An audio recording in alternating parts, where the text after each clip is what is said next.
ജ്യോതിഷ പന്തിയിലേക്ക് എല്ലാ പ്രേക്ഷകർക്കും സ്വാഗതം. ഇന്ന് വിചിന്തനം ചെയ്യുന്നത് 2025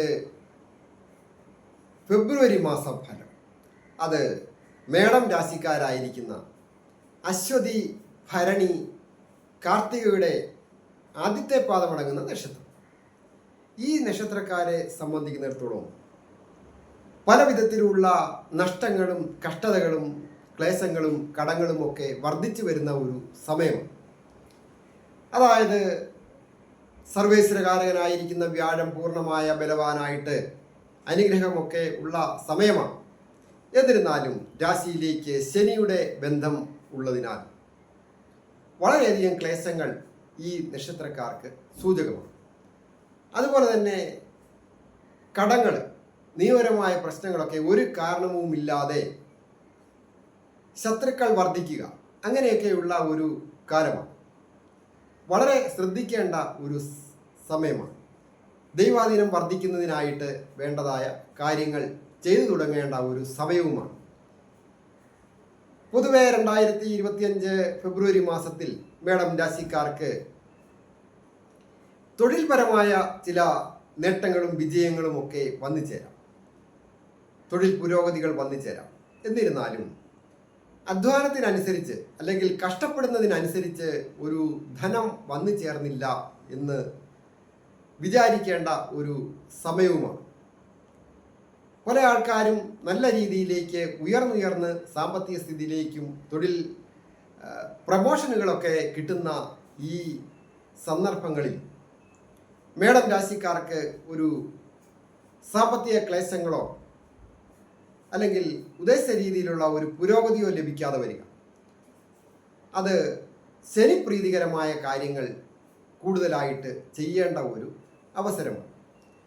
വിദ്യാർത്ഥികളായിരിക്കുന്നവർക്ക് ഏറ്റവും നല്ല ഒരു മാസമാണ്. അതായത് വിദ്യാർത്ഥികൾക്ക് വിദ്യാവിജയങ്ങൾ വന്നു ചേരും. വിദ്യാഭാവത്തിൻ്റെ അധിപൻ്റെയും വിദ്യാകാരകനായിരിക്കുന്ന ബുധൻ്റെയും ഒക്കെ സ്ഥിതി ഗോചരഫലം വെച്ചുകൊണ്ട് നോക്കുമ്പോൾ വളരെ നല്ലതാണ്. ഇൻ്റർവ്യൂവിലൊക്കെ പങ്കെടുക്കുന്നതിനും പാസ്സാകുന്നതിനും പുതിയ ഒരു ജോലിയിലൊക്കെ പ്രവേശിക്കണം എന്ന് ആഗ്രഹിക്കുന്നവർക്ക് അത് സാധിക്കുന്ന ഒരു സമയം. ദമ്പതികളായിട്ടുള്ളവർക്കും പൊതുവെ ഐശ്വര്യപൂർണമായ കാലം.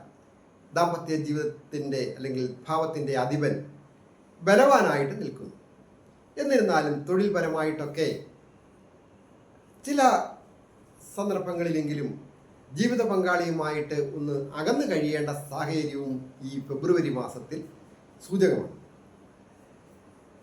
അതുപോലെ തന്നെ കടങ്ങൾ വർദ്ധിക്കാതെ നോക്കുക. നിയമപരമായ പ്രശ്നങ്ങളിലൊക്കെ പെട്ടുപോകാതെ ശ്രദ്ധിക്കേണ്ട ഒരു സന്ദർഭമാണ്. അസമയത്തെ യാത്രകൾ ഒഴിവാക്കേണ്ടതാണ്. സ്ഫോടക വസ്തുക്കൾ കൈകാര്യം ചെയ്യുന്നവരും ഇലക്ട്രോണിക്കൽ സംബന്ധമായ ജോലികളൊക്കെ ചെയ്യുന്നവരും വളരെ ശ്രദ്ധിക്കുക. പ്രത്യേകിച്ച് മിലിറ്ററിക്കാർ, പോലീസ് ഓഫീസേഴ്സ്, അതുപോലെ സെക്യൂരിറ്റി വിഭാഗത്തിൽ ജോലി ചെയ്യുന്നവരും ഒക്കെ വളരെ ശ്രദ്ധിക്കുക. കലാകാരന്മാരായിരിക്കുന്നവർക്കും അതിൻ്റെ ആവാന്തര വിഭാഗങ്ങൾ അനവധിയാണല്ലോ. പ്രത്യേകിച്ച് ആർക്കിടെക്റ്റേഴ്സ്, ഇൻറ്റീരിയർ ഡിസൈനേഴ്സ്, അതുപോലെ വസ്ത്ര നിർമ്മാണവുമായി ബന്ധപ്പെട്ടും ഭക്ഷണ പദാർത്ഥങ്ങൾ, പാചകകലയും ഒക്കെ നല്ല രീതിയിൽ വിജയിക്കുന്ന ഒരു സന്ദർഭമാണ്. അത് ഒരു ബ്യൂട്ടി പാർലർ നടത്തുന്നവരായാലും നല്ലതാണ്. വാഹന സംബന്ധമായ കാര്യങ്ങൾ ചെയ്യുന്നവർക്കും അഭിവൃദ്ധി ഉണ്ടാകും. ഒരു ഓട്ടോറിക്ഷ ഓടിക്കുന്നവരായാലും വളരെയധികം വിജയങ്ങളൊക്കെ വന്നു ചേരും. തീരദേശവുമായി ബന്ധപ്പെട്ട് മത്സ്യബന്ധനവും വ്യാപാരവും വിപണനവും ഒക്കെ ആയി ബന്ധപ്പെട്ട് ജോലികൾ ചെയ്യുന്നവർക്കും നല്ല ഒരു ദൈവാധീനമുള്ള മാസമാണ്. ഞാൻ ഹരികുമാർ, ദേവി ജ്യോതിഷാലയം, കാവുംപടി, മണർകാട്, കോട്ടയം. ഈ ചാനൽ സബ്സ്ക്രൈബ് ചെയ്തിട്ടില്ലാത്തവർ സബ്സ്ക്രൈബ് ചെയ്യുകയും അതുപോലെ തന്നെ പേരും നക്ഷത്രവും ചേർത്ത് കമൻറ്റ് ചെയ്യുകയും ചെയ്യുന്നവർക്ക് വേണ്ടി പ്രത്യേകം പ്രാർത്ഥിക്കുന്നതാണ്. ജ്യോതിഷ കാര്യങ്ങൾക്ക് നേരിട്ട് വരികയോ ഫോൺ വിളിച്ച് ചോദിക്കുന്നതിനും അവസരമുണ്ടായിരിക്കുന്നതാണ്. വിവാഹ തടസ്സം നോക്കുന്ന കാര്യത്തിലായാലും മറ്റ് പൊരുത്തം നോക്കുന്ന കാര്യത്തിലായാലും ജോലിക്കാര്യത്തിൽ നോക്കുന്ന കാര്യം, വീടിൻ്റെ കാര്യമോ കടങ്ങൾ തീരുമോ, അങ്ങനെയുള്ള കാര്യങ്ങളൊക്കെ നോക്കുന്നതിന് അവസരമുണ്ടായിരിക്കും. എല്ലാവർക്കും നന്മ വരുവാനായിട്ട് പ്രാർത്ഥിക്കുന്നു.